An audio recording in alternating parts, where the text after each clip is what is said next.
آپ کا جوتا پھٹ جائے تو آپ کو جوتا گانٹنے کے لیے موچی کی دکان پر ہی جانا پڑے گا. اس کے علاوہ سنار کے یہاں، لوہار کے یہاں، کسی بڑائی کے یہاں یہ جوتا سینے کا کسی درزی کے یہاں انتظام نہیں ہے. آپ کا جوتا پھٹ جائے تو آپ کو جوتا لے کے نائی کی دکان پر ہی جانا پڑے گا. اس کے علاوہ کوئی جگہ، کوئی راستہ، کوئی طریقہ اس جوتے کے گانٹنے کا ہے نہیں. وہ سوئی موچی کے پاس ہی ملے گی جس سے جوتا کاٹا جاتا ہے. میں آپ کو بہت آسان مثال دے رہا ہوں. اس زمانے میں مسلمان کو دھوکہ یہ لگا ہے کہ دنیا کے لیے تو آپ کو وہی طریقہ اختیار کرنا پڑے گا جو دنیا کا اصول ہے. رہا دین کے لیے نہ کوئی طریقہ ہے نہ کوئی اصول ہے. آپ جس طرح جاؤ ہدایت حاصل کر لو، جہاں جاؤ حاصل کر لو. میرے دوستوں تو جس طرح دنیا کے معمولی کاموں کا آدمی پابند ہوتا ہے کہ اسی طریقے سے اس کو کرنا پڑے گا. میں عرض کرنا چاہتا ہوں دنیا تو ختم ہونے والی ہے، ہلاک ہونے والی ہے. دنیا اللہ کا ضابطہ نہیں ہے. دنیا اللہ کا ضابطہ نہیں ہے کہ دنیا کا حال ایک حال پر رہتا نہیں ہے. دنیا بدلتی رہتی ہے، بدلتی رہتی ہے. لیکن اللہ کا دین اللہ کا ضابطہ ہے. آپ خود ہی فیصلہ کرو کہ جب یہ کمینی دنیا جس سے اللہ کو نفرت ہے، جب اس کے اصول اور اس کے طریقے متعین ہیں اور اس کے خلاف کرنے سے آدمی ناکام ہو جائے گا، اپنے مقصد میں کامیاب نہیں ہوگا، تو وہ جو دین اللہ کا ضابطہ ہے، جو دین اللہ کا محبوب ہے اور جو دین ہمیشہ کے لیے دیا گیا ہے، کیا اس کا کوئی ضابطہ، کوئی اصول نہیں ہوگا؟ یہ کیسے ہو سکتا ہے؟ اس لیے اللہ تعالیٰ نے انبیاء علیہ السلام کے ذریعے جس طرح ایک شریعت اور ایک طریقہ زندگی عطا کیا ہے، نماز ایسے پڑھی جائے گی، روزہ ایسے رکھا جائے گا، زکوٰۃ ایسے دی جائے گی، حج ایسے کیا جائے گا، جس طرح پوری شریعت کے احکام اور اس کے طریقے متعین ہیں، آپ ان کو بدل نہیں سکتے. آپ چاہیں کہ جی زمانہ بدل رہا ہے، پانچ نمازوں کی 4 نمازیں ہو جائیں. اب مشکل ہوتا ہے لوگوں کو. اس زمانے میں 5 نمازیں ہوا کرتی تھی، اس زمانے میں 4 ہو جائیں کہ قیامت تک بھی کوئی اس کو بول نہیں سکتا، رائے نہیں دے سکتا. کوئی کہ جی سجدہ کرو جی، اس طرح نہیں، اس طرح کر لیں، زمانہ بدل رہا ہے کہ نہیں جی. تو نماز کا طریقہ بدلے گا نہیں زمانے کے بدلنے سے. میں کہنا چاہتا ہوں اسی طرح محمد صلی اللہ علیہ وسلم کا جو طریقہ دعوت ہے وہ قیامت تک بدلے گا نہیں زمانے کے بدلنے سے. جب زمانہ بدل رہا ہے، اب دعوت دینے کے لیے اور بھی ذرائع ہیں، اور بھی طریقے ہیں، اخبار ہے، رسائل ہیں، موبائل ہیں، ان کے ذریعے بھی دعوت دی جائے. زمانہ بدل رہا ہے. پہلے یہ سامان، یہ چیزیں نہیں ہوا کرتی تھی، اس زمانے میں یہ چیزیں پیدا ہو گئی ہیں. تو پھر میں تو آپ سے پہلا سوال کر رہا ہوں سب سے کہ جب آپ زمانے کے بدلنے سے نماز کا طریقہ نہیں بدل سکتے، تو جس کام کو دے کر نبی کو بھیجا گیا ہے دعوت اللہ، کیا اس کا طریقہ بدل سکتا ہے؟ کتنا آسان سوال کر رہا ہوں. آپ پہلے نماز کا طریقہ بدل کے دکھلائیے کہ زمانہ بہت بدل گیا ہے، 1600 سال ہو گئے ہیں، زمانہ بدل رہا ہے، تو کیوں نہیں نماز کا طریقہ بدل دیا جاتا؟ یعنی جس طرح محمد صلی اللہ علیہ وسلم کی عبادت کا طریقہ اور آپ کے دین کے طریقے نہیں بدلیں گے، اس طرح آپ صلی اللہ علیہ وسلم نے ہدایت کے حاصل کرنے کے لیے، تربیت کے لیے جو طریقے متعین کیے ہیں وہ طریقے قیامت تک چلیں گے، اور مسلمان ان طریقوں کا پابند ہے. میرے دوستوں یہ بنیاد ہے. جس طرح کسی کے لیے گنجائش نہیں ہے کہ وہ کوئی نیا طریقہ ایجاد کرے اسلام میں، سنت کی پابندی قیامت تک کے لیے ہے. اسی طرح میں کہنا چاہتا ہوں کہ دعوت اللہ یہ محمد صلی اللہ علیہ وسلم کی وہ بنیادی فریضہ ہے جس کو دے کر آپ بھیجے گئے ہیں. آپ صلی اللہ علیہ وسلم نے اس دعوت کے فریضے کو ادا کرنے کا بھی طریقہ متعین کیا ہے. اللہ نے فرمایا قرآن میں، بلغ ما انزل الیک من ربک، نبی جی اللہ نے آپ پر جو احکام نازل کیے ہیں آپ یہ احکام لوگوں تک خود پہنچائیے. اور عجیب بات ہے، قرآن میں اللہ نے فرمایا قرآن میں کہ جو اللہ کے دین کا پیغام لوگوں تک خود پہنچاتے ہیں، جو اللہ کے دین کا پیغام لوگوں تک خود پہنچاتے ہیں، اللہ تعالیٰ ان کے دلوں سے اپنے غیر کا خوف نکال دیتے ہیں. اس لیے کہ مسلمانوں میں جتنی بے دینی ہے یا تو غیروں سے محبت کی وجہ سے ہے یا غیروں سے رعب کی وجہ سے ہے، اور یہ اللہ کا وعدہ ہے کہ جو اللہ کے دین کا پیغام لوگوں تک خود پہنچاتے ہیں اللہ تعالیٰ ان کے دلوں سے اپنا غیر کا خوف نکال لیتے ہیں۔ پہلی بات میں کہہ رہا ہوں، سب سے پہلے ہر مسلمان کو سب سے پہلے یہ بات ماننی پڑے گی اور یہ بات تسلیم کرنی پڑے گی کہ دعوت کا فریضہ قلم سے، اخبار سے، رسائل سے، موبائل سے، دنیا جان کے آلات و ذرائع سے دعوت کا فریضہ ادا نہیں ہوتا۔ اس دعوت کے فریضے کو ادا کرنے کے لیے بدن کا استعمال شرط ہے۔ سن لے کا اچھی طرح دھیان سے سننا بات۔ آپ کسی ذریعے سے دین کی بات لوگوں تک پہنچا دیں، اس سے آپ کا دعوت کا فریضہ ادا ہو جائے۔ میں بالکل بے تکلف آپ سے کہہ رہا ہوں، دعوت کا فریضہ بدنی فریضہ ہے۔ آپ کسی مشین کے ذریعے نماز ادا کر لیں یا کسی مشین کے ذریعے آپ کی طرف سے نماز ادا ہو جائے یا کوئی مشین آپ کی طرف سے حج کر لے، ذکر کر لے، تو ذکر کا، حج کا، نماز کا، عبادت کا، روزے کا فریضہ ادا نہیں ہوگا جب تک آپ اس کے لیے اپنے بدن کو استعمال نہ کریں۔ میں یہ کہنا چاہتا ہوں اسی طرح انسان کا بدن ہے، اس کے بغیر، اس کے علاوہ کسی اور ذریعے سے دعوت کا فریضہ ادا نہیں ہوگا، نہ قلم سے، نہ اخبار سے، نہ رسائل سے، نہ موبائل سے۔ آپ دین کا پیغام لوگوں تک بھیجتے رہیں پڑے، اس سے میں قسم کھا کر کہتا ہوں اس سے دعوت کا فریضہ ادا نہیں ہوتا۔ اچھی طرح میری بات کان کھول کے سننا، دعوت بدنی فریضہ ہے، نماز بدنی فریضہ ہے۔ آپ کو نماز پڑھنے کے لیے بدن کو استعمال کرنا پڑے گا۔ آپ بتا دو ایسی کوئی مشین بن جائے جو مشین رکوع، سجدہ، قوم، قاعدہ، جلسہ، التحیات، سبحانک اللہم، دعائیں، سلام پھیر لے، سب کچھ وہ مشین کر لے، ایسا ہونا کوئی مشکل نہیں ہے۔ اس زمانے میں ٹیکنالوجی بہت ترقی کر رہی ہے، اگر ایسی کوئی مشین تیار ہو جائے تو کوئی مشکل نہیں ہے، بہت آسانی سے ہو جائے گی۔ کیا ہو سکتا ہے کہ آپ تو سو جائیں اور مشین آپ کی ذریعے نماز ادا کر لے؟ ہو سکتا ہے؟ میں ایک سوال کر رہا، سب بولو، کوئی ہاں میں تو جواب تو دو۔ نہیں ہوگا کہ لیجیے نماز تو ہوگی نہیں جب تک آپ خود نہیں پڑھیں گے، نماز نہیں ہوگی۔ میں کہنا چاہتا ہوں آپ تو لگے رہے دنیا کمانے میں، یہ اور مشینیں اور موبائل یہ دین پھیلاتے رہے۔ یہ جو ایمان کا دیوالیہ نکلا ہوا ہے اور مسلمان مرتد ہو رہا ہے، اس کی خدائی کی قسم وجہ یہی ہے کہ دین کو پھیلانے کے لیے آلات اور مشینیں استعمال ہو رہی ہیں، دین کے لیے مسلمان کا خود اپنے بدن کا استعمال ختم ہو رہا ہے۔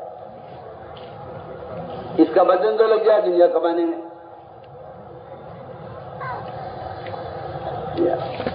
اور مشینوں سے دین کی باتیں پھیلاتے رہو اور کہتے رہو جی ہم تو دین پھیلا رہے ہیں۔ سوچو، جبکہ میں نے عرض کر دیا کہ دعوت ایسا بدنی فریضہ ہے جس کے لیے بدن کا استعمال شرط ہے۔ حدیث ہے، فرمایا جو تم میں سے گناہ ہوتے ہوئے دیکھے، من رأى منکم منکرا فلیغیرہ بیدہ، جو تم میں سے گناہ ہوتا ہوا دیکھے اسے چاہیے کہ اس کو اپنے ہاتھ سے بدلے۔ کیا مطلب ہاتھ سے بدلنے؟ ہاتھ سے بدلنے کا مطلب یہ ہے کہ ایک آدمی نعوذ باللہ، اللہ نہ کرے کوئی مسلمان دہکائے میں آ کر غلطی سے کسی گناہ کی جگہ پہ چلا گیا، جو ایک حلقے میں جا کے بیٹھ گیا، شراب کے اڈے پہ جا کے بیٹھ گیا۔ آپ لگا دو اشتہار بازاروں میں شراب پینا حرام ہے، میں قسم کھا کر کہتا ہوں اس سے دعوت کا فریضہ ادا نہیں ہوگا، اس سے کوئی دعوت کا فریضہ، اس دعوت کا فریضہ آپ کے ذمہ بدنی ہے۔ آپ جائیے اس کا ہاتھ پکڑ کر اسے سمجھا کر شراب کے اڈے سے اٹھا لاؤ مسجد میں، تو کہا جائے گا کہ ہاں آپ نے دعوت کا فریضہ ادا کیا۔ جس طرح نماز میں اپنے ہاتھ باندھنا یہ نماز کا عمل ہے، ایسے میں کہنا چاہتا ہوں کہ دعوت میں گناہ کرنے والے کے جا کر اپنے ہاتھ سے اس کا ہاتھ پکڑنا صرف کہہ رہا ہوں میں، صرف یہی فریضہ ہے جس سے دعوت کا، یہی طریقہ ہے دعوت کا فریضہ ادا ہوگا۔ سنو کان کھول کے میری بات بہت، میں کچھ کہہ رہا ہوں، حدیث ہے جو تم میں سے گناہ ہوتا ہوا دیکھے اس کو چاہیے اس کو اپنے ہاتھ سے بدلے. یہ تو نہیں کہا قلم سے بدل دے، اخباروں سے بدل دے، پوسٹر لگا دے جگہ جگہ بازاروں میں، نامحرم کو دیکھنا حرام ہے، پوسٹر لگا دے بازاروں میں سود کھانا حرام ہے. اس سے دعوت کا فریضہ ادا بھی نہیں ہوگا. میں کہتا ہوں کہ اس سے آدمی سود سے، جھوٹ سے یا بد نظری سے باز بھی نہیں آئے گا، اس لیے کہ دعوت کا فریضہ نہیں ادا ہوا. صاف صاف بات. جو کہ نہیں کہ ایسے بھی ہو جائے گا وہ حدیث کا انکار کر رہا ہے. کیونکہ حدیث میں یہ ہے کہ جو تم میں سے گناہ ہوتا ہوا دیکھ رہا ہے اس کو چاہیے اس کو اپنے ہاتھ سے بدلے. بتائیے حدیث کا کیا جواب ہے آپ کے پاس؟ سوچو. یہ آج کل لوگ کہتے ہیں کہ میں دعوت دینے کا مقصد یہ ضروری تھوڑی ہے کہ آپ خود جا کر دعوت دیں. اخبار سے، رسائل سے، موبائل سے، اس سے بھی دعوت دی جا سکتی ہے. بولیے. حدیث کا انکار کر رہا ہے. حدیث میں ہے کہ آپ منکر کو اپنے ہاتھ سے بدلیں. گناہ کرنے والے کا ہاتھ پکڑ کے مسجد میں لے آؤ. اور اگر آپ اتنا نہیں کر سکتے تو دوسرا طریقہ یہ ہے کہ آپ جائیں گناہ کرنے والے کے پاس اور اس کو زبان سے سمجھا کر مسجد میں لے آئیں. یہ آپ کے ایمان کا درمیانہ درجہ ہے. اگر آپ یہ بھی نہیں کر سکتے، آپ کسی ایسی جگہ ہیں جہاں آپ زبان کھولیں گے تو آپ کو قتل کر دیا جائے گا، تو سب سے کمزور ایمان اس شخص کا ہے جو دل سے اللہ سے دعائیں کر کے اس گناہ کو ختم کرائے. سوچیں. اگر کسی کو انکار ہے اس بات سے تو وہ حدیثوں پر غور کرے. حدیث میں آتا ہے سارے مسلمان ایک کشتی میں سوار ہیں، چاہے امریکہ میں رہتے ہوں، یورپ میں رہتے ہوں، افریقہ میں رہتے ہوں، ہندوستان میں رہتے ہوں، کہیں رہتے ہوں، ساری دنیا کے مسلمان ایک کشتی کے سوار ہیں. ساری دنیا کے مسلمان ایک کشتی کے سوار ہیں. حدیث ہے. اس کشتی میں کوئی سوراخ کرنے لگے، بتاؤ جی حدیث نے کیا فرمایا؟ یہ تو نہیں فرمایا کہ بھائی اعلان کر دو کوئی سوراخ نہ کرے، تو جو سوراخ کرے گا وہی ہلاک ہوگا، آپ بچ جائیں گے. ایسا ہو سکتا ہے؟ ارے بولو. یہ کشتی میں جگہ جگہ پوسٹر لگا دے، اشتہار لگا دے. ارے بھائی کوئی کشتی میں سوراخ نہیں کیجو، جگہ جگہ لکھ دو. صحیح کو جی ہماری ذمہ داری پوری ہو گئی ہے، اب تو جو سوراخ کرے گا وہی ڈوبے گا. کہ نہیں، حدیث میں فرمایا کہ جو سوراخ کرنے والے کا اگر جا کے ہاتھ نہ پکڑا تو یہ تم بھی ڈوبو گے، یہ بھی ڈوبے گا. چاہے اس جہاز میں، اس کشتی میں کتنا بڑا بزرگ ہو، ولی ہو، کتنا بڑا اللہ والا ہو. حدیث میں آتا ہے اللہ نے فرمایا جبرائیل اس پوری بستی کو اٹھاؤ آسمان کی طرف اور پٹک دو اسے زمین پہ. جبرائیل نے کہا اے اللہ اس میں تو تیرا فلاں ایک بندہ ہے جو تیری یاد سے کبھی غافل نہیں ہوا، ہر وقت تیرے ذکر میں مشغول رہتا، تیری عبادت کرتا رہتا تھا. اللہ نے فرمایا جبرائیل اس بزرگ کو بھی ہلاک کر دو. کیوں؟ اللہ نے فرمایا جبرائیل لوگ نمازی چھوڑ رہے تھے، لوگ گناہ کر رہے تھے، لوگ سود کھا رہے تھے، لوگ شراب پی رہے تھے، لوگ جھوٹ بول رہے تھے، لوگ گناہوں کے اندر مبتلا تھے. لیکن یہ جو عابد ہے یہ اپنی نماز میں لگا رہا، ذکر میں لگا رہا، تلاوت میں لگا رہا، اسے کبھی ان کو روکنے کا خیال نہیں آیا اور اس نے انہیں کبھی نہیں روکا گناہ سے، انہیں اسے بھی ہلاک کر دو. بتاؤ اس حدیث کا کیا جواب ہے؟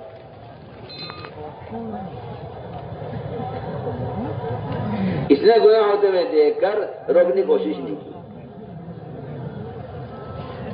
ہم اس لیے عرض کر رہے ہیں کہ کشتی میں جو سوراخ کر رہا ہے وہ اصل میں گناہ کرنے والا ہے.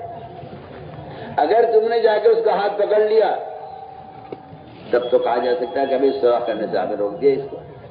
اور اگر تم نے اسے چھوڑ دیا اس کے حال پر، سوراخ کر دیا اس نے، تم چیختے رہو کہ جی میں نے تو منع کر دیا تھا، میری ذمہ داری ختم ہو گئی. آپ کی ذمہ داری یہ نہیں تھی کہ آپ اعلان کر دیتے، یا آپ کی ذمہ داری یہ نہیں تھی کہ آپ بھائی آپ لوگ روک کیوں کھڑے ہیں، کس نے کسے کھڑا کیا آپ کو؟ کس نے کھڑا کیا آپ کو؟ کیوں کھڑے آپ؟ کوئی پوچھے ان سے کیوں کھڑے ہیں؟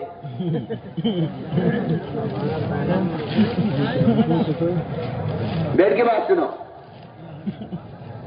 سب بیٹھ جاؤ نیچے۔ تو میں بہت اہم بات کہہ رہا ہوں، اس کشتی میں سوراخ کرنے والے کا جا کے ہاتھ پکڑنا، بس یہ ایک نجات کا راستہ ہے۔ میں یہی کہنا چاہتا ہوں کہ کشت سب سے پہلے کا مقصد ہے اپنے ایمان میں کمال پیدا کرنا۔ پہلا مقصد کشت، پہلی صفت ان 6 نمبروں میں اپنے ایمان میں کمال پیدا کرنا۔ یہ گشت ہی اسی لیے صحابہ گشت کرتے اسی لیے تھے تاکہ ایمان کی تکمیل کریں۔ ہم تو آج بھی کہتے ہیں تبلیغ میں گشت کرنا ایمان کی تکمیل کے لیے ہے۔ تبلیغ میں گشت کرنا اپنے ایمان کی تکمیل کے لیے ہے۔ کیوں؟ اس لیے کہ گشت کا جو مقصد ہے وہ لوگوں کو نیکی پر آمادہ کرنا۔ ایک آدمی کا ہاتھ پکڑ کے اسے نماز کے لیے مسجد میں لے آنا، اسے کہتے ہیں امر معروف۔ ایک آدمی کو شراب کے اڈے سے اٹھا لانا، اسے کہتے ہیں منکر سے روکنا۔ آپ کتاب لکھ دیں منکر سے معروفات سے، کتابیں چھاپ دیں آپ، وہ معروفات کا علم ہے، دعوت نہیں ہے۔ کتاب پڑھ لو جی، کتاب پڑھ کے میں سمجھ جاؤں کہ ہاں بھائی یہ گناہ ہے، یہ نہیں کرنا مجھے، یہ نیکی ہے، یہ کرنی ہے مجھے، کہ نہیں، اس سے دعوت کا فائدہ زیادہ نہیں ہوتا۔ اس سے آپ کا حرام حلال کی معلومات تو حاصل ہو جائے گی، لیکن ایمان جو بنے گا وہ میں تمہیں آپ سے بے تکلف کہہ رہا ہوں، ایمان جو بنے گا وہ تو بھلائی کا حکم کرنے سے، برائی سے روکنے سے ہی بنے گا۔ اور اس کے لیے یہ گشت ہے کہ لوگوں کے پاس جاؤ اور ملاقاتیں کرو اور انہیں گناہوں کے اڈوں سے اٹھا کر اور انہیں شراب کے ماحول سے اٹھا کر انہیں مسجد کے ماحول میں لے کر آؤ۔ اسے کہتے ہیں امر معروف نہی منکر کی عملی محنت۔ اسی کو اللہ نے قرآن میں بیان کیا ہے کہ ایمان میں کمال چاہتے ہو تو لوگوں کو نیکی پر آمادہ کرو اور لوگوں کو برائی سے بچانے کی کوشش کرو۔ تأمرون بالمعروف وتنہون عن المنکر وتؤمنون باللہ، کہ ایمان باللہ یہ ہے کہ آپ لوگوں کو برائی سے بچانے کی کوشش کریں اور لوگوں کو نیکی پر آمادہ کریں۔ اس سے ایمان میں کمال پیدا ہوگا۔ لوگوں کو اشکال ہوتا ہے کہ جی کیا ہے، ایسے ایمان بنے گا؟ کیا تبلیغ جماعت کا طریقہ ایمان بننے کا ہے؟ یہ تبلیغ جماعت کا طریقہ نہیں ہے، یہ صحابہ کا طریقہ ہے۔ وہ اپنے ایمان میں کمال اس سے پیدا کرتے تھے۔ میں تو علماء سے بھی کہتا ہوں، عوام سے بھی کہتا ہوں، امام بخاری رحمۃ اللہ علیہ کا مذہب ہے کہ ایمان میں زیادتی ہوتی ہے۔ امام بخاری رحمۃ اللہ علیہ کا مذہب ہے کہ ایمان بڑھتا ہے، اپنی حالت پر نہیں رہتا، اور دلیل یہ ہے کہ معاذ بن جبل رضی اللہ تعالیٰ عنہ بازاروں میں لوگوں سے ملاقاتیں کرتے تھے، ہاتھ پکڑ کر خوشامد کرتے تھے اور کہتے تھے کہ چلو آؤ بیٹھو ہمارے ساتھ ایمان کے حلقوں میں، اب میرے پر ایمان لائیں گے۔ وہ صحابہ کو دعوت دے کر وہ ایمان کے حلقوں میں جوڑتے تھے اور کہا کرتے تھے کہ آؤ بیٹھو اپنے پر ایمان لائیں گے۔ امام بخاری فرماتے دیکھو ایمان کی زیادتی اس طرح ہوتی ہے۔ بتائیے اس سے بڑی دلیل کیا ہوگی کہ امام بخاری رحمۃ اللہ علیہ وہ ایمان کے بڑھنے کو جو ثابت کر رہے ہیں حضرت معاذ بن جبل کے عمل سے ثابت کر رہے ہیں۔ سوچ لو، میں تو علماء سے بھی کہہ رہا ہوں، عوام سے بھی کہہ رہا ہوں۔ آپ سوچیں گشت کرنا کوئی فرض ہے، کوئی واجب ہے؟ میں کہتا ہوں کہ امر معروف نہی منکر کے لیے گشت ہے۔ اس سے اندازہ کر لینا کہ گشت کی کیا اہمیت ہے۔ عمر رضی اللہ تعالیٰ عنہ بازاروں میں ایک دو کے ہاتھ پکڑتے، ان سے کہتے کہ چلو ہمارے ساتھ چلو، اٹھو ہمارے ساتھ چلو، ہمارے ساتھ آؤ مسجد میں، اب پر ایمان لائیں گے۔ عمر اور فرماتے عمر رضی اللہ تعالیٰ عنہ یہ کام میں اس لیے کرتا ہوں اور بازاروں میں لوگوں کے ہاتھ پکڑ کے انہیں مسجد میں اسے لے کر آتا ہوں تاکہ میری ایمان میں زیادتی ہو۔ دیکھیے اس کا آپ کے پاس کیا جواب ہے؟ اس کا کیا جواب ہے آپ کے پاس؟ کیا آپ یہ کہے نہیں کہ تو کوئی ضروری نہیں ہے ایمان سیکھنے کے لیے، یہ تو کوئی طریقہ متعین نہیں ہے؟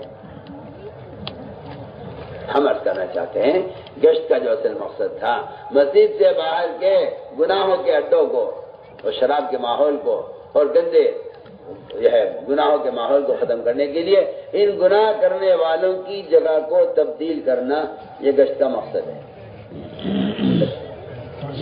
یہ تو نہیں ہے کہ آپ گزرتے گزرتے کسی سے دین کی بات کر لیں، آگے بڑھ جائیں۔ جو ملاقاتیں ہوتی ہیں نا، ملاقاتیں کہ جن سے ملاقات ہوئی نے دین کی دعوت، جن سے ملاقات ہوئی دین کی دعوت دے، جن سے ملاقات ہو گئی ان کے گھرے بیٹھ کے بات کر لی، ان کے پاس چلے گئے ان کے دفتر میں بیٹھ کے بات کر لی، ان کے یہاں چلے گئے ان کے کارخانے میں بیٹھ کے بات کر لی۔ میں کیا بتاؤں آپ کو؟ میرا سوال ہے، آپ کا رشتہ دار، آپ کا دوست، آپ کا پڑوسی کسی کنویں میں گر جائے، اللہ نہ کرے کسی گڑھے میں گر جائے، اور آپ گزرتے گزرتے اس سے گئے بھائی صاحب آپ باہر آ جاؤ، آپ ہلاک ہو جاؤ گے، آپ سمجھا دیں انہیں کہ یہاں رہنا ٹھیک نہیں ہے، آپ باہر نکل آؤ، اس کی بات سمجھا کہ آپ آگے بڑھ جاؤ، تو مجھے بتاؤ کیا تمہاری ذمہ داری پوری ہو جائے گی اس سے؟ ارے کوئی ہاں نہ میں جواب دے گا میری بات کا؟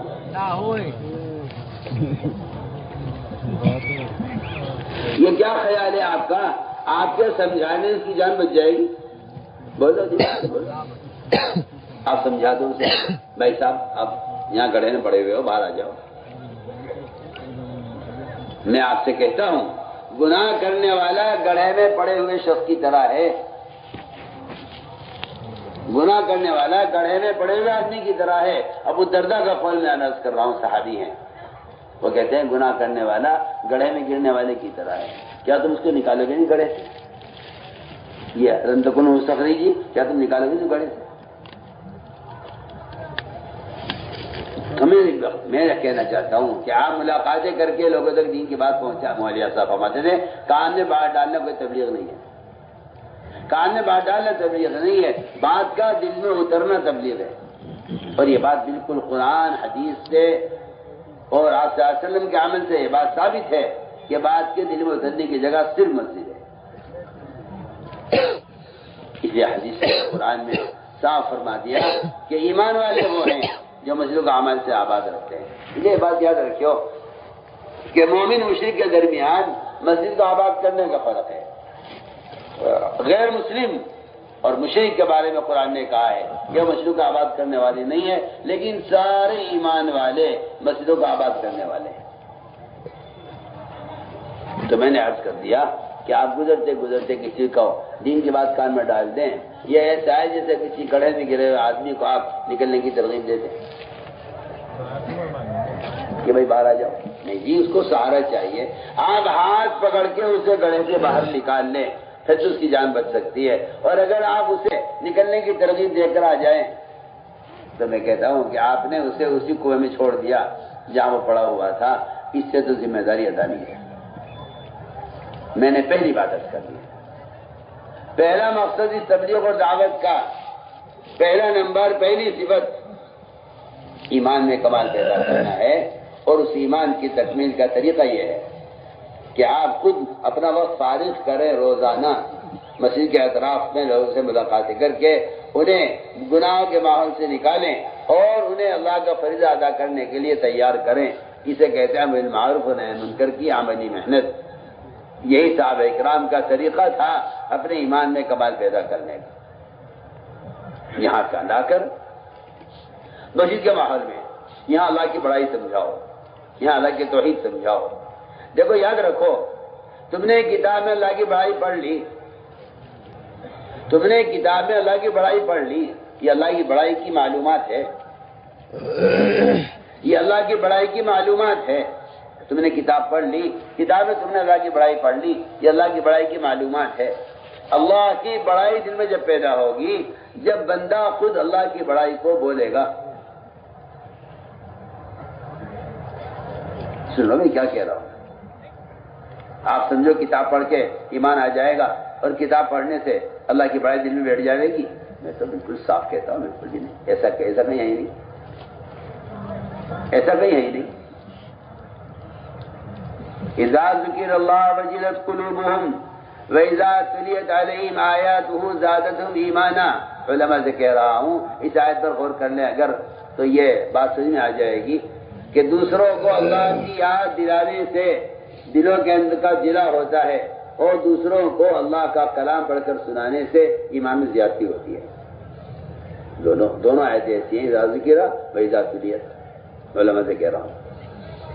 ٹھیک ہے کتاب سے آپ کو علم حاصل ہو جائے گا، معلومات حاصل ہو جائے گی، لیکن اللہ کی بڑائی کو بولے بغیر اب آدمی یوں تو بتایا جی ہاں اللہ بڑے ہیں، بڑائی بول رہا ہے، وزیر کی، صدر کی، سرپنچ کی، مکھیا منتری کی بڑائی ان کی بولی جا رہی ہے، جن کی بڑائی بولے گا دل میں ان کا تاثر پیدا ہوگا، اسی لیے نماز ضائع کرے گا، دکان کی بڑائی بولی ہے نماز ضائع کرے گا، مال کی بڑائی بولے گا زکوٰۃ ضائع کرے گا،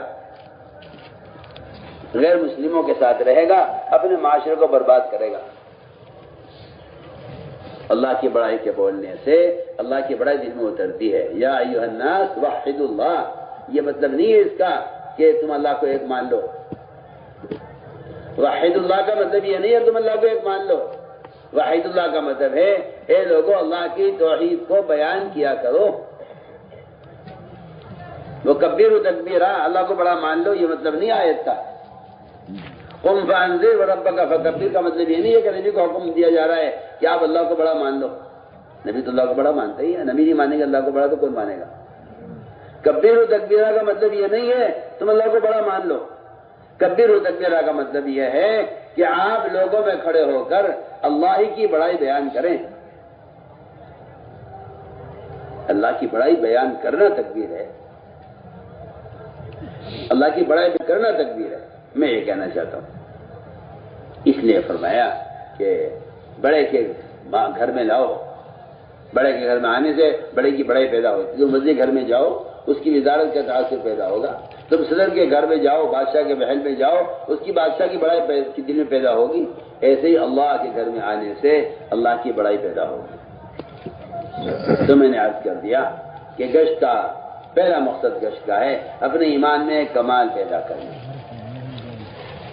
یہی صحابہ اکرام کا معمول تھا کہ وہ دعوت دے کر مسجد میں لاتے تھے، اور مسجد کے ماحول میں دین کی بات ہوتی تھی، کیونکہ خدا کی قسم صرف مسجد ہی وہ جگہ ہے جہاں دل پلٹ سکتا ہے، صرف مسجد ہی وہ جگہ ہے جہاں دل پلٹ سکتا ہے، مسجد ہی صرف وہ جگہ ہے۔ اگر کسی کے دماغ میں یہ شیطان نے وسوسہ پیدا کر دیا ہو کہ کیا مسجد میں لا کے بات کرنا ضروری ہے تو کیا یہی ہدایت ملے گی، تو اس کی سوچ قرآن کی آیتوں کے بھی خلاف ہے، حدیث کے بھی خلاف ہے، اس کی سوچ محمد صلی اللہ علیہ وسلم کے طریقہ تربیت کے بھی خلاف ہے۔ یہ بات آپ بالکل بے دخل بات سے کہہ رہے ہیں۔ قرآن کہہ رہا ہے ہدایت یافتہ وہ لوگ ہیں جو مسجد سے جڑے ہوئے ہوں، آپ صلی اللہ علیہ وسلم کہہ رہے مسجد کے ماحول سے بڑھ کر، اعمال مسجد سے بڑھ کر کوئی ذریعہ دلوں کو نرم کرنے والا نہیں ہے۔ سوچیے آپ، اور ثقیف نے کہا نماز نہیں پڑھیں گے، روزہ نہیں رکھیں گے، زکوٰۃ نہیں دیں گے، جہاد نہیں کریں گے، بتوں کو نہیں توڑیں گے، جو آج کے مسلمان کا حال ہے۔ قومیت کا اسلام مسلمان قوم بن کر رہنا چاہتا ہے، نہ نماز، نہ روزہ، نہ حج، نہ زکوٰۃ۔ فرمایا کہ دینی معلومات سے دین پر چلنے کی استعداد پیدا نہیں ہوتی۔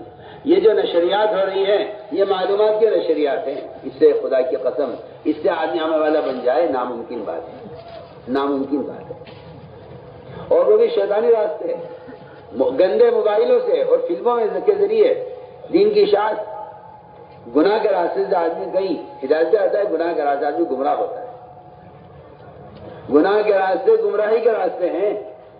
تم گناہ کے راستے سے اس علم کو، گناہ کے راستے سے اس علم کو جبریل آسمان سے لے کر آئے ہوں اور محمد صلی اللہ علیہ وسلم سے معانقہ کر کے انہیں بھیج کر ان کے اندر علم کو داخل کیا ہو، آج آپ شیطانوں کے ساتھ رہ کر اور شیطانی آلات کے ذریعے سے علم حاصل کرنے کو سمجھتے ہیں کہ اس طرح کی سزا پیدا ہوگی۔ ایسا بیوقوف اناڑی آدمی کون ہو سکتا ہے بھلا؟ ایسا بیوقوف کون ہو سکتا ہے جو محمد صلی اللہ علیہ وسلم کے طریقوں سے ہٹ کر باطل اور حرام راستوں سے علم حاصل کرنا چاہے اور حرام راستوں کے ذریعے چاہے کہ ہدایت پھیل جائے دنیا میں؟ اس کے لیے تو فرشتوں کے ساتھ رہنا ہوگا علم حاصل کرنے کے لیے، اور اس کی جگہ صرف مسجد ہے۔ میں اس لیے کہنا چاہتا ہوں کہ ایک نہیں سے بڑے واقعات ہیں ایسے صحابہ کے۔ طفیل کہتے ہیں کہ میں نے اپنے کان بند کیے روئی سے، باقی بات سننا نہیں چاہتا تھا، میں نے مسجد میں قدم رکھا، اندر سے میرے دل نے کہا ان کی بات سننی چاہیے، میں نے کان سے روئی نکالی، آپ کی بات سنی، 80 خاندانوں کو اسلام میں لے کر آئے طفیل رضی اللہ تعالیٰ عنہ۔ یہ مسجد کے ماحول کا اثر ہے۔ سمامہ نے کہا میں حق بات قبول نہیں کروں گا، آپ نے 3 دن مسجد میں رکھا۔ ثقیف نے کہا ہم نماز نہیں پڑھیں گے، زکوٰۃ نہیں دیں گے، فرائض پر عمل نہیں کریں گے، میں نے مسجد میں رکھو۔ مسجد کے ہی اندر ہی وہ اثر ہے کہ جو اس کے دین کے دلوں کو نرم کرے گی۔ آج کی پتہ نہیں اناڑی کہاں سے آئے جن کا خیال یہ ہے کہ نہیں یہ کوئی ضروری نہیں ہے مسجد میں لانا، بس آپ دین کے بعد لوگوں تک پہنچا دیں۔ ہدایت اللہ کے ہاتھ میں، ہدایت اللہ کے ہاتھ میں ہے، ہدایت اللہ کے ہاتھ میں شیطانی راستوں سے، ہدایت اللہ کے ہاتھ میں گناہوں کے راستے سے، ہدایت اللہ کے ہاتھ میں بدعتی راستوں سے، ہدایت اللہ کے ہاتھ میں ہے گناہوں کے راستے سے۔ کوئی کسی کی عقل خفت ہو گئی ہو، کسی کی کھوپڑی الٹی ہو تو اس کا کیا علاج ہے؟ ہدایت کا وعدہ خدا کی قسم صرف محمد صلی اللہ علیہ وسلم کے طریقے پر ہے اور کسی طریقے میں ہدایت کا وعدہ نہیں ہے۔ قرآن نے فیصلہ کیا ہے ان تطیعوہ تہتدوا، اگر تم نبی کے طریقے ہدایت پر ہو تب تو ہدایت کا وعدہ ہے، اور اگر تم نبی کے طریقے ہدایت پر نہیں ہو ہدایت کا کوئی وعدہ نہیں ہے۔ قرآن صاف کہہ رہا ہے آپ اپنی بکواس کرتے رہیں، اپنے طریقے آپ گناہوں کے طریقے آپ جتنا چاہے شور مچاتے رہیں کہ بھی ہدایت ملتی ہے، قرآن انکار کرتا ہے۔ قرآن نے کہا ان تطیعوہ تہتدوا، اگر ہدایت کے حاصل کرنے کے لیے تم صرف نبی کے طریقے کے پابند ہو تب تو ہدایت ملے گی، اللہ ہدایت دیں گے، اور اگر تم نے نبی کا طریقہ چھوڑ دیا تو اللہ تمہیں گمراہ کریں گے۔ یہ تو حدیث قرآن اس سے بھرے ہوئے ہیں، آپ کو کیوں اصرار ہے اس پر کہ نئے طریقے میں ہدایت کے ذریعہ بن سکتے ہیں؟ کیوں اس طرح آپ کس سے اصرار ہے؟ میں تو بالکل آپ سے کھل کر کہہ رہا ہوں، آپ سوچئے آپ کتنا نظام خلاف سنت قائم کر چکے ہیں ہدایت اور تربیت کے لیے۔ میں 100 بار اللہ کی قسم کھا کر کہہ سکتا ہوں کہ شیطان نے آپ کو دھوکے میں ڈالا ہوا ہے کہ ہدایت اس طرح نہیں ملتی ہے۔ ہدایت صرف اس طریقے پر ملے گی جو طریقہ محمد صلی اللہ علیہ وسلم کا ہے، اس کے علاوہ ہدایت کا کوئی راستہ نہیں، کوئی طریقہ نہیں۔ اس لیے فرمایا عمل کی استعداد پیدا کرنی ہے تو مسجد میں لاؤ، یہاں فرشتوں کے پیروں میں رکھو۔ سوچیے آپ 20 دن 22 دن 25 دن انڈے رہتے ہیں مرغی کے پڑوں میں، ان میں بچے پیدا ہو جاتے ہیں۔ تم رکھ کے دیکھ لو مگر میں مرغی پر انڈے کو بٹھا کے دیکھ لو، جو انڈا مرغی کے پر سے الگ پڑا رہے گا وہ گندا ہوگا، سڑے گا، بدبو اس کے اندر بنے گی، پھوٹ گیا تو پورے گھر میں بدبو ہوگی اس کی۔ یہ بدبو اس کی ہے کہ یہ مرغی کے پر سے الگ رہا ہے۔ میں کہتا ہوں جو لوگ مسجدوں کے ماحول سے دور رہتے ہیں، فرشتوں کے پروں سے الگ رہتے ہیں، ان میں غیبت کی گندگی، سود کی گندگی، جھوٹ کی گندگی، زنا کی گندگی، شراب کی گندگی، جوئے کی گندگی، ان کے اندر وہ بیماریاں پیدا ہوں گی جن کی بدبو ساری دنیا میں پھیلے گی۔ آپ سمجھتے ہیں دینی معلومات سے دین قائم ہوا ہے؟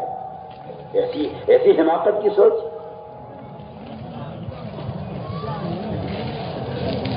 کہاں علم جبرائیل کی صحبت سے نبی کو مل رہا ہے اور نبی کی صحبت سے صحابہ کو مل رہا ہے۔ آج ان گندے موبائل کی صحبت سے علم حاصل ہوگا؟ کسی کی عقل خفت ہو گئی ہو، کسی کی کھوپڑی الٹی ہو گئی ہو، وہ تو یہ بات کر سکتا ہے کہ شیطانوں کی صحبت سے اور گندی فلموں کے دیکھنے سے علم حاصل ہوتا ہے۔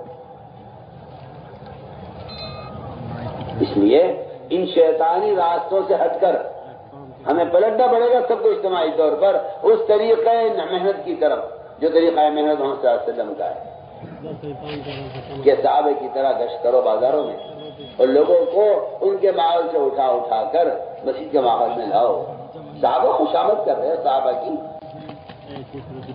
وہ جو سارے صحابہ پورے دن پر قائم تھے ان کی خوشامد کر کے مسجد میں لایا جا رہا۔ آج مسلمان سارا دن چھوڑ چکا ہے، اکثر مسلمانوں کی بے دینی پر ہے، آپ کہتے ہیں مسجد میں آنا کوئی ضروری ہے؟ میرے دوستوں میں نے پہلی بات کر تربیت کا، تعلیم کا، عمل کی اصلاح کے پیدا ہونے کا جو سب سے بنیادی سبب اور ذریعہ ہے وہ صرف مسجد کا ماحول ہے۔ اس لیے میں نے پہلی صفت بیان کر دی، ایمان ایسے بنے گا۔ صاف ہمارے حدیث میں جس کو بکثرت مسجد میں آتے جاتے دیکھو اس کے مومن ہونے کی گواہی دے دو۔ یہ پہلی صفت ہے، صفت ایمان، جس کو حاصل کرنے کا خدا کی قسم یہی واحد طریقہ ہے۔ میں واحد کہہ رہا ہوں، واحد کہہ رہا ہوں۔ آپ کو اشکال ہے، آپ کو اشکال اس لیے ہے کہ آپ رواجی طریقوں کی باتیں کرتے ہیں، ہم طریقوں کی باتیں کرتے ہیں، آپ کو اشکال ہے، اعتراض یہ ہے آپ کو۔ صاحب صاحب میں تو آپ سے بے حجاب بات کرتا ہوں. آپ کو شیطانی طریقے اچھے لگتے ہیں سنت کے مقابلے میں، اور ہمیں سنت طریقے اچھے لگتے ہیں تمہارے شیطانی طریقوں کے مقابلے میں. سوچو، کان کھول کر سوچو، غور کرو، کان کھول کر سنو.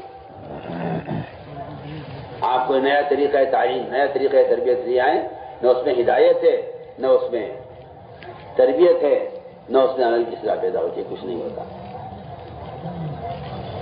اتنا دین نشر ہو رہا ہے، اتنا ارتداد، گاؤں کے گاؤں مرتد ہو رہے ہیں. اس لیے میں کہہ رہا ہوں تاکید سے کہ اپنے ایمان کی تکمیل کا واحد طریقہ یہ ہے کہ آدمی لوگوں کو لے کے برآمدہ کرے. ہمارا گشت کا مقصد ہی امر بالمعروف و نہی عن المنکر، یہ گشت کا موضوع ہے جو ایمان کی تکمیل کا ایک واحد سبب ہے. ورنہ علماء نے لکھا ہے جو آدمی نماز اتنی پڑھے کہ اس کی پیشانی سیاہ ہو جائے، روزے اتنے رکھے مسلسل رمضان کے علاوہ پورے سال کہ اس کے ہونٹ خشک پڑ جائیں، اور زکات اس پر ادا کر دے. علماء نے لکھا ہے کہ ایمان کا کمال صرف یہ نہیں ہے، اور ایمان کی علامت صرف یہ نہیں ہے کہ آپ بڑے دیندار ہیں، بڑے تہجد گزار ہیں اور بڑی تلاوت کرنے والے ہیں. ایمان کا کمال یہ ہے اور ایمان کی علامت یہ بھی ہے کہ آپ لوگوں کو نیکی پر آمادہ کرتے ہیں یا نہیں، اور لوگوں کو گناہ سے بچانے کی کوشش کرتے ہیں یا نہیں. اس طرح جو روزانہ وقت فارغ کرنا پڑے گا ہر مسلمان کو مسجد کے لیے، کیونکہ بالکل واضح بات ہے مسلمان غیر مسلم کے درمیان جو فرق ہے مسجد کو آباد کرنے کا فرق ہے. کیونکہ آج کے لوگ یہ سمجھتے ہیں کہ مسجد کی آبادی تبلیغ جماعت کا کام ہے، حالانکہ مسجد کی آبادی ہر مومن کا کام ہے. مسجد کو آباد کرنا ہر مومن کا کام ہے. قرآن نے صاف کہا انما یعمر المساجد من آمن باللہ ما کان للمشرکین ان یعمروا مساجد اللہ. مشرکین مسجد کو آباد نہیں کریں گے، سارے ایمان والے مسجد کو آباد کریں گے. یہ 100% ایمان والوں کے ذمہ ہے کہ مسجدوں کو آباد کریں. اس طرح ہمیں خود مسجد والا بننا ہوگا اور ہر فرد کو دعوت دے کر مسجد سے جوڑنا ہوگا. دوسری بات یہ ہے کہ ایمان کے بعد سب سے اونچا درجہ نماز کا ہے. ایمان بالغیب اقامت الصلاۃ الذین یؤمنون بالغیب ویقیمون الصلاۃ. بالکل قرآن کیا آگے بتا رہی ہے ایمان نماز دونوں کو ساتھ جوڑا ہے کہ جو ایمان لائیں گے وہ نماز قائم کریں گے. میرے دوستوں جو ہمارے گشت کا موضوع ہے یہ ایک مسلمان سے اس وقت کی نماز ادا کروانے کی کوشش کرنا، یہ گشت کا موضوع ہے. آ جاؤ بھائی نماز کے لیے آ جاؤ.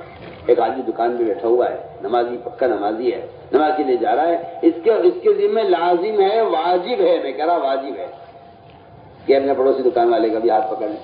آ جاؤ بھائی نماز کے لیے چلیں. اگر آپ کا خیال یہ ہے کہ اسے پڑھنی ہوگی تو پڑھ لے گا تو آپ گناہ گار ہوں گے. آپ سن لو کان کھول کے. اگر آپ کا پڑوسی نماز نہیں پڑھتا تو گناہ اس کو نہیں ملے گا، صرف گناہ آپ کو بھی ملے گا. سن رہے میں کیا بول رہا؟ آپ کے دکاندار پڑوسی، آپ کا گھر کا پڑوسی، آپ کی گلی کا پڑوسی، اگر آپ تو نماز پڑھتے پابندی سے، آپ کا پڑوسی نماز نہیں پڑھتا تو آپ یہ مت سمجھنا گناہ اسے ملے گا، وہ نماز نہیں پڑھتا، گناہ آپ کو بھی ملے گا. اور آج یہ مت سمجھنا کہ اگر اللہ کا عذاب آئے گا تو بے نمازی پر آئے گا، نمازی پر بھی عذاب آئے گا. نماز پڑھنے والا پر بھی عذاب آئے گا. کیوں؟ ہماری کیا غلطی ہے؟ ہم تو پڑھتے تھے کہ تم نماز تو پڑھتے تھے لیکن تم دوسروں کا نماز پر آمادہ نہیں کرتے تھے. اگر میں کہتا ہوں پورا گاؤں یہ طے کر لے کہ جی مجھے نماز خود پڑھنی ہے، اسے پڑھوانی ہے، کیونکہ میری نجات صرف نماز پڑھنے میں نہیں ہے. میں تو آپ سے بالکل قرآن حدیث کی روشنی بات کر رہا ہوں. میری نجات صرف نماز پڑھنے میں نہیں ہے، میری نجات دوسروں کو نماز پڑھوانے میں بھی ہے. اس بات کو مسلمان نے ایسا بھلایا کہ یہ بیچارہ اب یہاں سے رکھا ہے. علماء نے کوئی آدمی اگر اپنی اصلاح کی فکر میں لگا ہوا ہے صرف تو ایمان کامل نہیں ہوگا. سن لو کان کھول کے، علماء سے کہہ رہا ہوں. جو آدمی صرف اپنی ذات کی اصلاح میں لگا ہوا ہے، اپنی ذات کی اصلاح کی کوشش سے ایمان کامل نہیں ہوگا۔ کوئی ولی ہو، کوئی بہت بڑا متقی ہو، کوئی بہت بڑا بزرگ ہو، جو اپنی نفس کی اصلاح میں لگا ہوا ہے، اسے کسی سے کوئی مطلب نہیں ہے۔ جی میری نماز، میرا روزہ، میری تلاوت، میرا ذکر، میرا حج، میرے اعمال، میرا ذکر، میری تسبیح، میری تہجد، مجھے اب کسی سے کوئی مطلب نہیں ہے۔ فرمایا کہ اگر یہ اپنی نفس کی اصلاح میں لگا ہوا ہے تو ایمان کامل نہیں ہوگا۔ سن لو میں کیا کہہ رہا ہوں، تو میری بات سمجھ رہے؟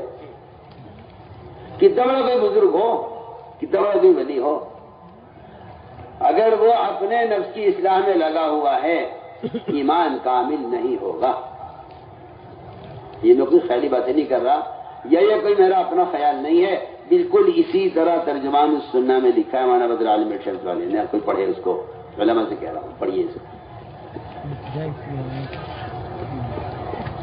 اپنی کمالات عملیہ، اپنی ذات سے کمالات علمیہ دونوں لکھا ہے، جو چاہے کمال حاصل کر لے، لیکن اس کا ایمان کامل نہیں ہوگا جب تک یہ دوسروں کو دعوت نہیں دے۔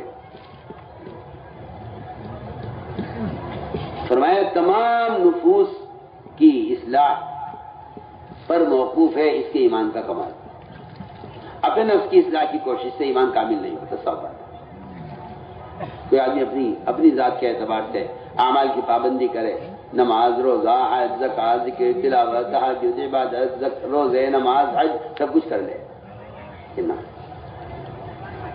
جب تک دوسروں کو آمادہ نہیں کرے گا نیکی پر اور دوسروں کو برائی سے بچانے کی خود کوشش نہیں کرے گا، ایمان کامل نہیں ہوگا، پکی بات۔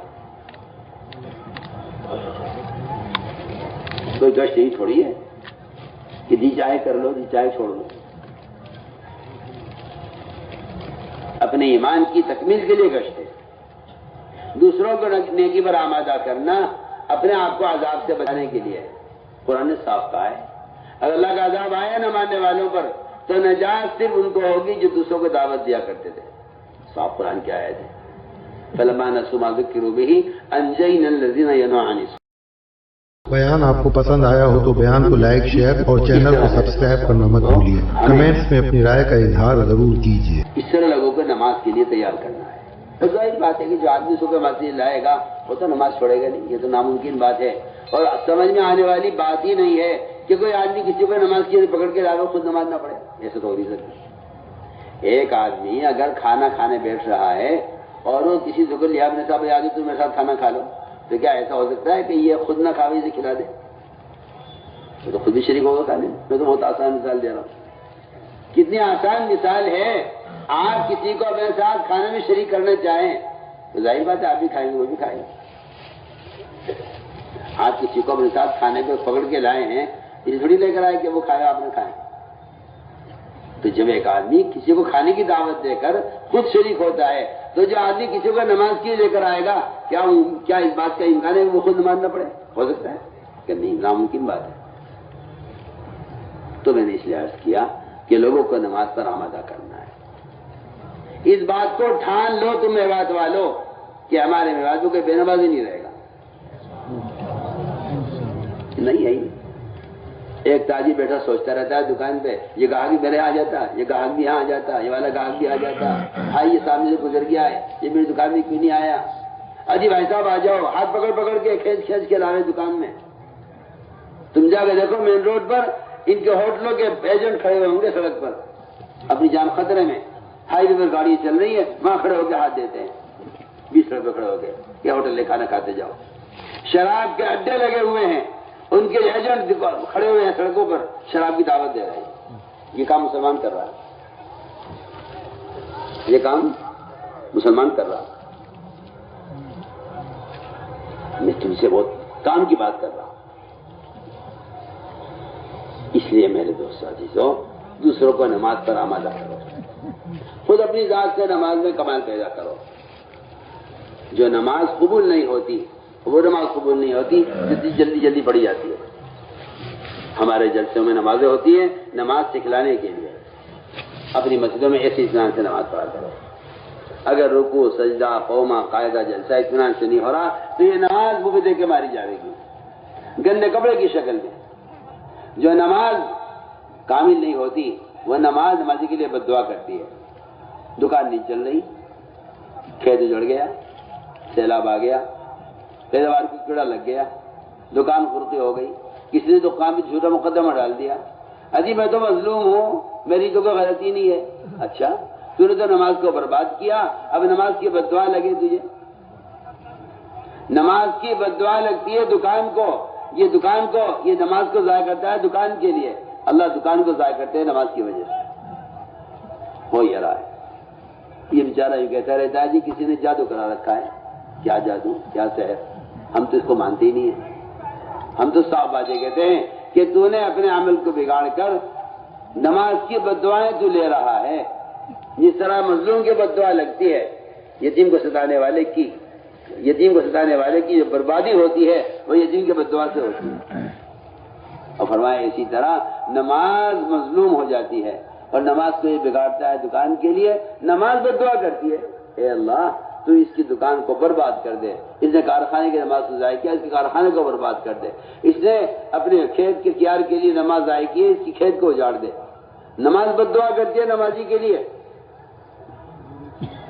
اس لیے ہمیں چاہیے کہ لمبی لمبی نمازیں پڑھنے کی مشق کیا کرو،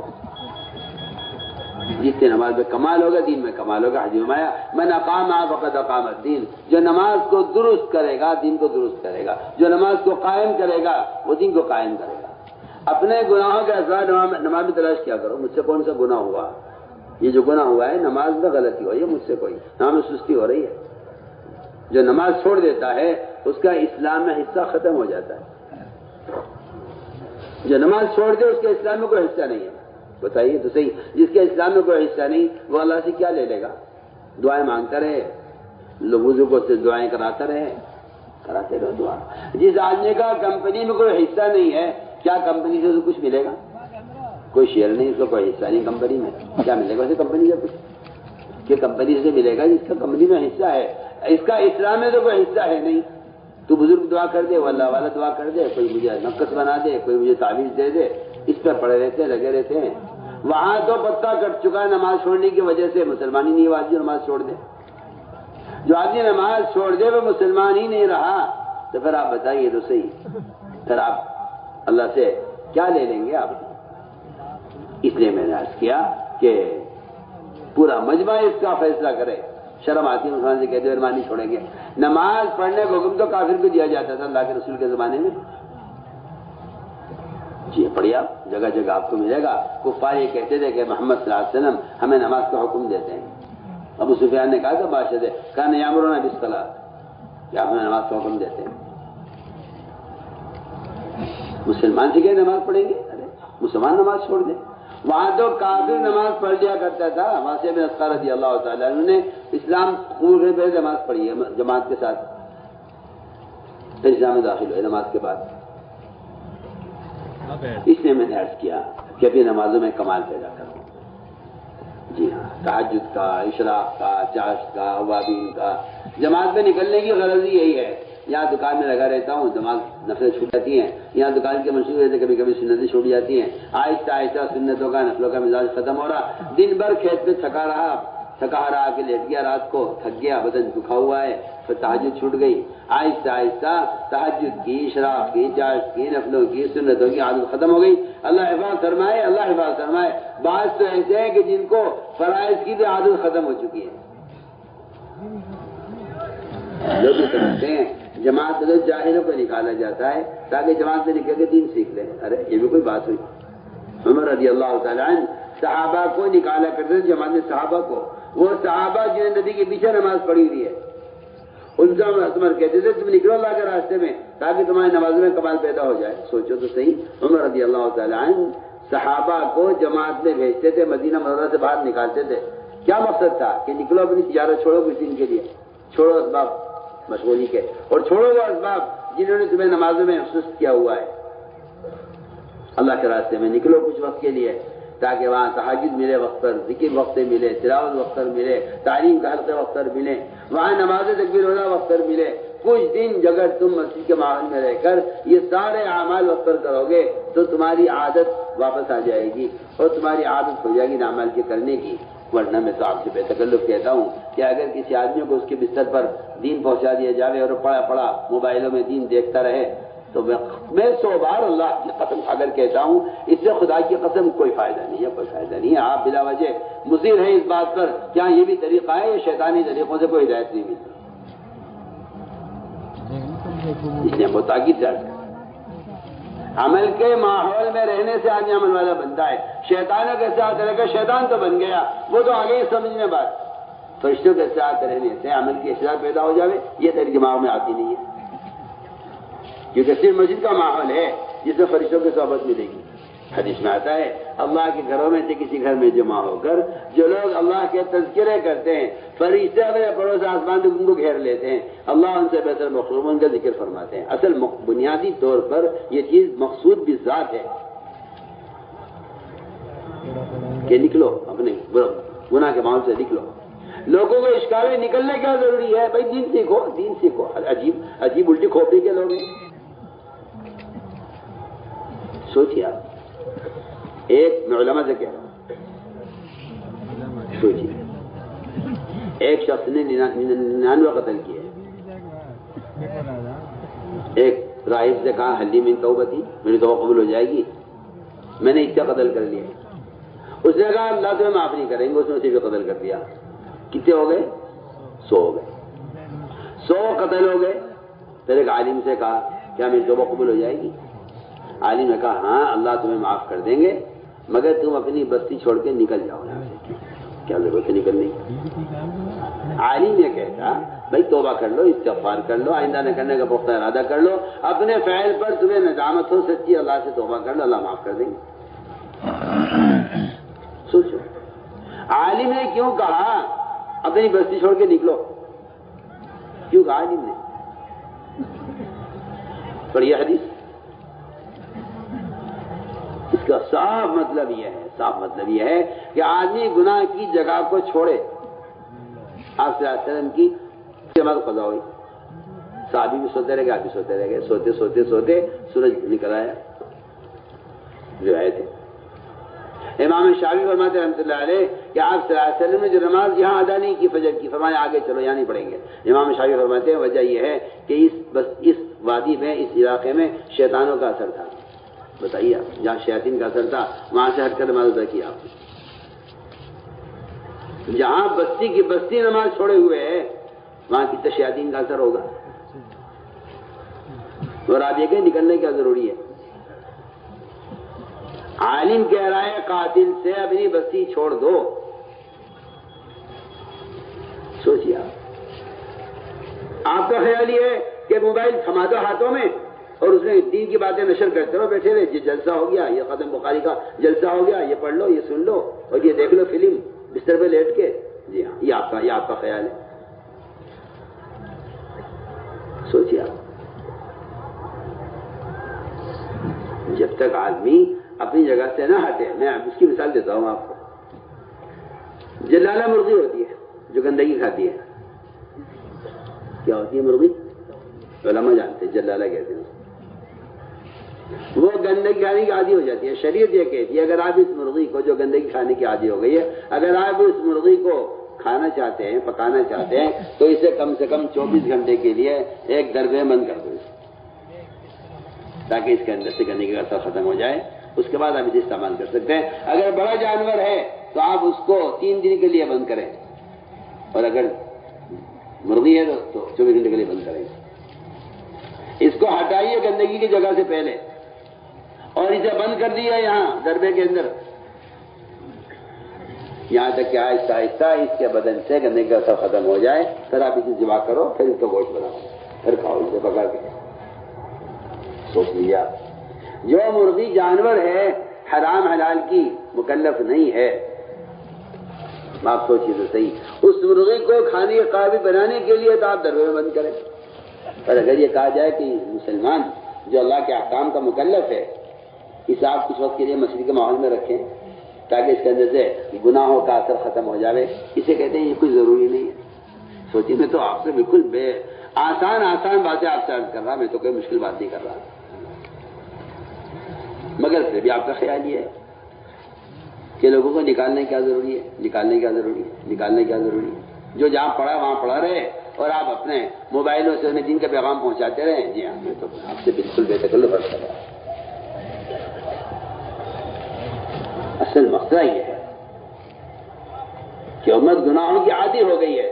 اس عادت کو چھڑوانے کے لیے اللہ حفاظ فرمائے، جو لوگ شراب کے عادی ہو جاتے ہیں ان کو اسپتالوں میں رکھا جاتا ہے قید کر کے، تاکہ ایک عرصے تک یہ شراب نہ پیئیں. ان کے بدن میں جو شراب کے اثرات ایسے داخل ہو چکے ہیں کہ وہ مجبور کرتے ہیں شراب پینے پر. ان کی عادت کو چھڑوانے کے لیے ان کو اس کو بند کر کے رکھا جائے. یہی ہوتا ہے. تو میں کہتا ہوں کہ اسی طرح جب آدمی خدا نہ کرے نعوذ باللہ گناہوں کا عادی ہو جاتا ہے تو اس کا بدن ان گناہوں کی وجہ سے اتنا ان کا عادی ہو جاتا ہے گناہوں کا کہ وہ عادت چھوٹتی نہیں ہے جب تک اس کو اس ماحول سے نکال کر عمل کے ماحول میں لایا جائے.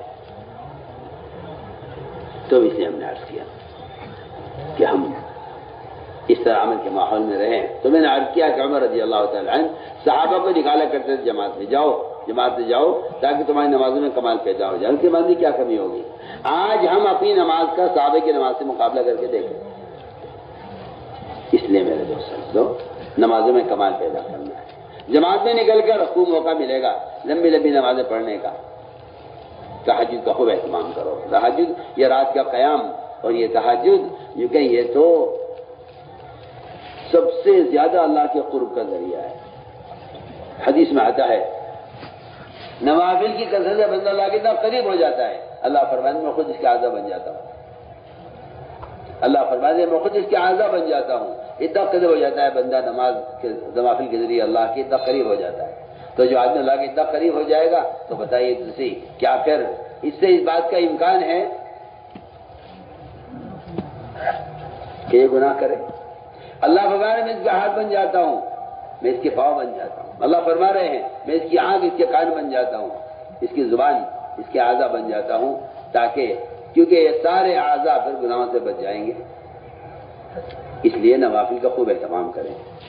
اور نوافل کا اہتمام زبان سے نکل کر ہی ہو سکتا ہے جب آدمی ان تمام اسباب سے ہٹ جاتا ہے جو اسباب آدمی کو تھکا دیتے ہیں دنیا میں، پھر وہ عبادت کے قابل رہتا نہیں ہے. فرمایا کہ عمل کے ماحول میں رہ کر کچھ دن اس کی مشق کرو، تہجد کی، تلاوت کی، ذکر کی، عبادت کی. اس طرح ہمیں نوافل کے ذریعے اس کا اہتمام کرنا ہے. آگے رہا علم کا فریضہ. علم دو قسم کا ہے، فضائل کا علم، مسائل کا علم. فضائل کا علم کیا ہے؟ اللہ کا وعدوں کا یقین دل میں پیدا ہو جائے. ایک آدمی دکان میں بیٹھا ہوا ہے، اذان ہو گئی، ادھر گاہک آ گیا. جسے فضائل کا یقین ہے وہ نماز اذان پر دکان بند کرے گا اور گاہک ہاتھ پکڑ کے مسجد میں لے آئے گا. اور اگر فضائل کا یقین نہیں ہے تو یہ سوچے گا کہ اللہ میں کیا کروں، ادھر یہ گاہک آ گیا، اگر مال نہیں بیچوں گا تو میرا گھر کا چولہا کیسے چلے گا. اللہ تعالیٰ گاہک اس نہیں لائے کہ اللہ تجھے مال دینا چاہتے ہیں، اللہ تیری بکری کروانا چاہتے ہیں. اللہ اس لیے گاہک کو لائے ہیں، اللہ تیرا امتحان لینا چاہتے ہیں کہ تجھے بلایا جا رہا ہے مسجد میں. مولانا صاحب فرماتے تھے کہ اذان نماز کا ٹائم بتانے کے لیے نہیں ہے کہ جی نماز کا وقت ہو گیا. اذان نماز کا ٹائم بتانے کے لیے نہیں ہے. نماز کے ٹائم تو اذان سے بہت پہلے بتا دیے گئے تھے. آپ پڑھیے، سیرت پڑھیے.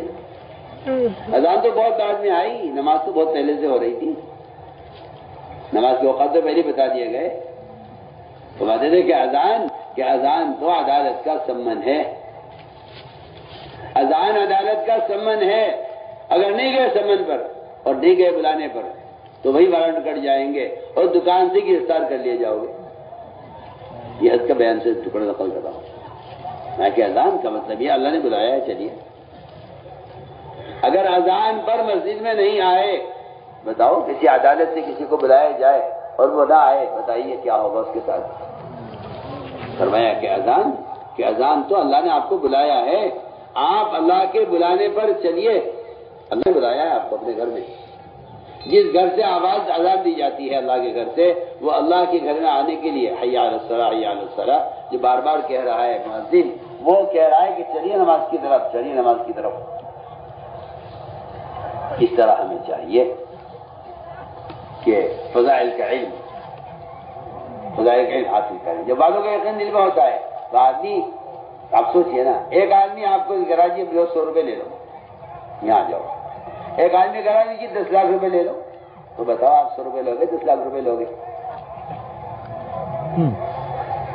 پتہ نہیں کیوں مسلمان دنیا کو دین پر ترجیح دے دیتا ہے۔ یہاں 100 روپے مل رہے ہیں وہ بھی وقتی طور پر، وہاں جنت مل رہی ہے ہمیشہ کے لیے، ہمیشہ کی راحت کو چھوڑ دیتا ہے ایک دنیاوی وقتی راحت کے لیے۔ اس لیے فرمایا کہ تعلیم حلقوں میں جم کر بیٹھو، اللہ کے وعدوں کا یقین لے کے جاؤ بازاروں میں، اور بازاری ماحول میں جا کر کہو بازاری لوگوں سے، دیکھو یہ وعدہ اس عمل پر ہے۔ اس طرح ہمیں تعلیم کا اہتمام کرنا ہے۔ یہ ہماری تعلیم کی کتابیں فضائل اعمال ما فعل الصدقات، اور بنیادی کتاب اس کے ساتھ تعلیم کی منتخب احادیث،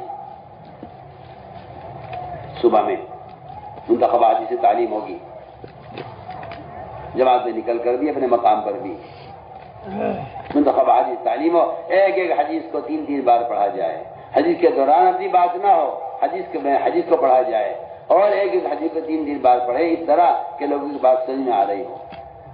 اس طرح ہمیں اپنی مسجدوں میں کم سے کم آدھا گھنٹہ جم کر تعلیم کرنی ہے۔ تعلیم میں سارے ساتھی بیٹھے، جب تعلیم ہو چکے تو پھر جماعتیں بنا دو، ساتھیوں کی گشت کی، ملاقاتوں کی، مسجد میں عمل ہوتا رہے، اور یہیں سے 2.5 گھنٹے کے مہینے شروع ہو جائے گی، اور لوگوں کو دعوت دے کر بازاروں سے، ہوٹلوں سے، چوپالوں سے، جہاں نعوذ باللہ لوگ بیٹھے ہوئے ہیں بازاروں میں، دنیا کی باتیں کر رہے ہیں، جوا کھیل رہے ہیں، تاش کے حلقے لگے ہوئے ہیں، وہاں سے لوگوں اٹھا کر خوش آمد کر کے مسجد میں لے آئے۔ وہاں لیا صاحب فرماتے تھے ایسے گشت کیا کرو جیسے سیلاب میں سے بچوں کو، عورتوں کو بچا کر نکالا جاتا ہے، ایسے گشت کیا کرو جیسے بھڑکتی آگ میں سے لوگوں کو بچا کر نکالا جاتا ہے۔ آگ لگ رہی ہے یہ معاشرے کی خرابی کی، آگ لگ رہی ہے شراب کے اڈوں کی، آگ لگ رہی ہے باہر نمازوں کو ضائع کرنے والوں کی۔ اللہ فرمایا کہ انہیں آگ سے بچاؤ۔